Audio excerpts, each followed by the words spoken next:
प्रिय विद्यार्थियों, आप सब कैसे हो। भगवान से प्रार्थना करता हूँ कि आप स्वस्थ और खुश रहें, आपका भविष्य उज्ज्वल हो। बच्चों, कल बूढ़ी काकी टॉपिक पढ़ा रहा था। तो बूढ़ी काकी जो है कहानी है, कहानीकार मुंशी प्रेमचंद है। तो कल जो है आपको संक्षिप्त कहानी, शब्दार्थ, मुहावरा और स्वाध्याय का प्रश्न नंबर 1 और 2 बताया था। आज स्वाध्याय का क्वेश्चन नंबर 3 बच्चों ध्यानपूर्वक सुनिएगा और समझिएगा, क्योंकि बहुत इम्पोर्टेंट लेसन है। तो क्वेश्चन नंबर 3 है, निम्नलिखित प्रश्नों के 2-3 वाक्यों में उत्तर लिखिए। निम्नलिखित प्रश्नों के 2-3 वाक्यों में उत्तर लिखिए। हमने कहा था कि लेसन कम से कम घर पे 2 बार पढ़िएगा। कहानी है, पढ़ोगे तो समझ में आ जाएगा। तो क्वेश्चन नंबर 1 है, बूढ़ी काकी कब रोती थी? बूढ़ी काकी कब रोती थी?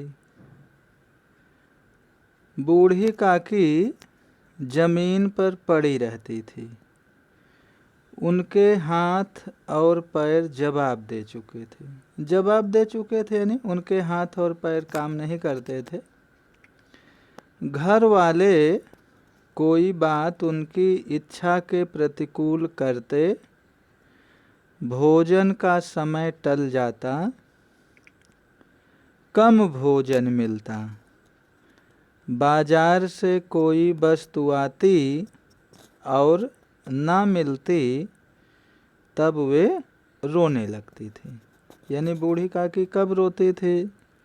जब उनको समय पर भोजन नहीं मिलता था, उनकी इच्छा के विरुद्ध कोई काम करता था, कम भोजन मिलता था, जैसे जो खुराक है खुराक से कम भोजन मिलता था, तो ऐसी स्थिति में बूढ़ी काकी रोती थी। या बाजार से कोई वस्तु आई उन्हें ना मिला तब भी वो रोती थी। क्वेश्चन नंबर 2 है, लड़के बूढ़ी काकी को कैसे सताते थे? लड़के बूढ़ी काकी को कैसे सताते थे? लड़कों में से कोई चुटकी काट कर भागता था। लड़कों में से बूढ़ी काकी को कोई चुटकी काट कर भागता था, कोई उन पर पानी की कुल्ली कर देता था। इस तरह लड़के बूढ़ी काकी को सताते थे। वापस ध्यान से सुनिएगा, लड़के बूढ़ी काकी को कैसे सताते थे?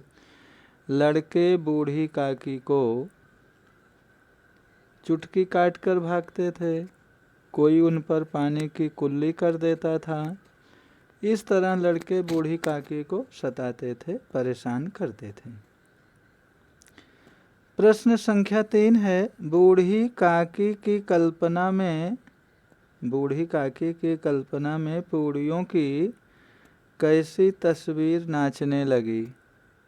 बूढ़ी काकी की कल्पना में पूड़ियों की तस्वीर नाचने लगी। खूब लाल लाल, फूली फूली और नरम नरम पूड़ियाँ होंगी। बूढ़ी काकी क्या सोचती थी कि पूड़ियाँ जो है खूब लाल लाल, फूली फूली और नरम नरम होंगी। प्रश्न संख्या 4 है, थाली में भोजन सजाकर बूढ़ी काकी को खिलाते समय रूपा ने क्या कहा? थाली में भोजन सजाकर बूढ़ी काकी को खिलाते समय रूपा ने क्या कहा? थाली में भोजन सजाकर बूढ़ी काकी को खिलाते समय रूपा ने कहा कि, देखो बच्चों, कही हुई बात जो है इन्वर्टेड कामा में लिखते हैं। काकी उठो, भोजन कर लो, मुझसे आज बड़ी भूल हुई, उसका बुरा ना मानना, परमात्मा से प्रार्थना कर दो कि वे मेरा अपराध क्षमा कर दें। यानी रूपा ने जब बूढ़ी काकी को देखा कि बूढ़ी काकी पत्तल में से जूठे भोजन को खा रही है, तो रूपा को बहुत आत्मग्लानि हुई और उन्होंने जो है अपनी गलती को महसूस किया। फिर बूढ़ी काकी से आग्रह किया कि आप भगवान से प्रार्थना करो कि जो मुझसे गलती हुई है मेरी गलती को क्षमा कर दें। लास्ट प्रश्न है, बुधिराम ने बूढ़ी काकी की संपत्ति कैसे हथिया ली थी? बुधिराम ने बूढ़ी काकी से खूब लंबे चौड़े वादे किए और अपना काम साधने के लिए बड़ी बड़ी आशाएं दिलाई, जैसे सब्ज-बाग दिखाए। बूढ़ी काकी उनकी बातों में आ गई।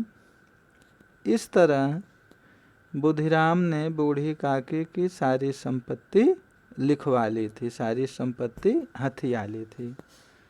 तो बच्चों, क्वेश्चन नंबर 3 में स्वाध्याय का जो प्रश्न संख्या 3 है, 5 प्रश्न है, तो ये पांचों प्रश्न आपको फेयर नोटबुक में लिखना रहेगा और याद भी करना रहेगा। जो आपका एग्ज़ाम है 26 तारीख से, तो हमने सिलेबस बताया है।